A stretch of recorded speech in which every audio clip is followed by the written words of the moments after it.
हिसाब बराबर हुआ। सराय के अंदर अजीब सा माहौल था।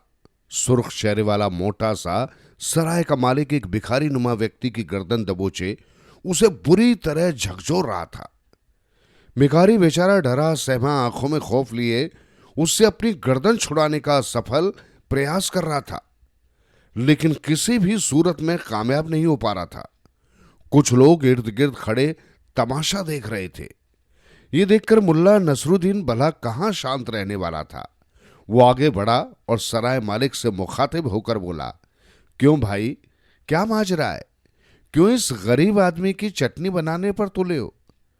छोड़ो छोड़ो, इसे छोड़ो, और पहले ये बताओ कि किस्सा क्या है। सुर्ख चेहरे वाले ने उसे झटक कर इस प्रकार छोड़ा कि वो गिरते गिरते बचा।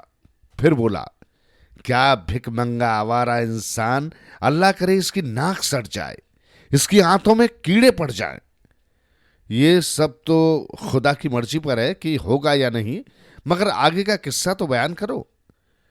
ये जलील उस वक्त मेरी दुकान में आया जब मैं सीख कबाब भून रहा था।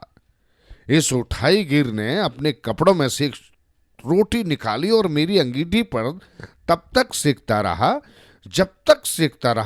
जब तक मेरी सीख कबाब की खुशबू इसकी रोटी में रच बस न गई। जब इसकी रोटी पूरी लज्जतदार हो गई तो इसने मजे से उसे खा लिया और जाने लगा। जब मैंने इससे रोटी सेकने की कीमत मांगी तो देखिए, पूछिए इन सबसे, ये कीमत देने से साफ मुकर गया। अब आप बताइए, मेरे सीख कबाब की खुशबू क्या हराम की थी जो ये रोटी में लपेट कर निकल गया? मुल्ला नसरुद्दीन की समझ में सारी बात आ गई। उसे समझते देर न लगी कि सुर्ख चेहरे वाला पक्का हरामी है।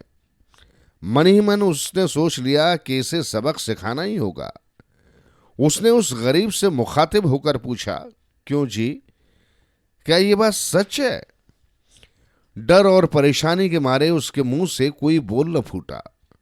सहमा हुआ सा खड़ा एकटक उसके चेहरा देखने लगा। उसकी आंखों में ऐसे भाव थे जैसे जिवा होने से पहले बकरे की आंखों में दिखाई देते हैं।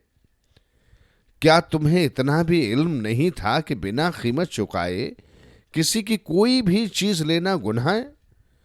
मुल्ला नसरुद्दीन की बात सुनकर सुर्ख सराय मालिक का चेहरा खिल उठा। भिखारी को संबोधित करते हुए बोला, इस काबिल और इज्जतदार नेक बंदे की बात पर ध्यान दे शैतान। कुछ सुना या नहीं सुना? मुल्ला नसरुद्दीन ने भिखारी नुमा व्यक्ति से पूछा, क्या तुम्हारे पास पैसे हैं? भिखारी नुमा व्यक्ति ने अपने लिबास में हाथ डालकर कुछ सिक्के निकालकर मुल्ला नसरुद्दीन के हाथ पर रख दिए। सराय मालिक ने अपना आधा फुट चौड़ा चर्बीकार पंजा नसरुद्दीन के आगे फैला दिया। ठहरो ठहरो मियां, जरा तसल्ली रखो। मुल्ला नसरुद्दीन ने उसका हाथ पीछे हटा दिया और कहा, पहले जरा अपना कान मेरे करीब लाओ। सुर्ख सराय मालिक ने अपना दायां कान मुल्ला नसरुद्दीन के आगे कर दिया। बहुत खूब, बढ़िया, मजा आ गया। मुल्ला नसरुद्दीन ने सिक्के भिखारी को दे दिए और बोला, ऐ मेरे गरीब दोस्त, हिसाब बराबर हुआ, अब तुम जा सकते हो। क्या कहा? सराय मालिक के तेवर फौरन बदल गए। उसकी आंखें लाल होकर बाहर को बल पड़ी। क्रोध से दहाड़ा, जा सकते हो, लेकिन मेरे पैसे तो मुझे मिले ही नहीं। ज्यादा न बनो। इस बार मुल्ला नसरुद्दीन के भी तेवर बदल गए। तुम्हें तुम्हारी खुशबू की पूरी कीमत मिल चुकी है। कैसे कैसे मिल चुकी? सुर्ख चेहरे वाला चिल्लाया। फिर लोगों को संबोधित करते हुए बोला, देख रहे हैं आप लोग कैसे गुंडागर्दी हो रही है यहां, और आप लोग चुप हैं। ठहरो, मैं तुम्हें समझाता हूं, आप भी सुनिए। मुल्ला नसरुद्दीन ने तमाशबीनों से कहा, तुम्हारा हिसाब बराबर इस प्रकार हो गया दोस्त कि इसने तुम्हारे सीख कबाब की खुशबू सूंघी। सूंघी ना? हां, सीख कबाब खाए तो नहीं? नहीं। बदले में तुमने इसके सिक्कों की खनखनाट सुन ली और यह भी कहा कि मजा आ गया। कहा था कि नहीं? कहा था। वाह वाह, मेहरबान। लोग मुल्ला नसरुद्दीन की तारीफ करने लगे। क्या इंसाफ किया है। सराय का मालिक अग्नि नेत्रों से मुल्ला नसरुद्दीन को घूर रहा था। इस वाक्य को सुनकर सभी जोर से हंस पड़े। मुल्ला नसरुद्दीन भी हौले हौले मुस्कुरा रहा था, हालांकि उसकी पलकें मूंदी हुई थी।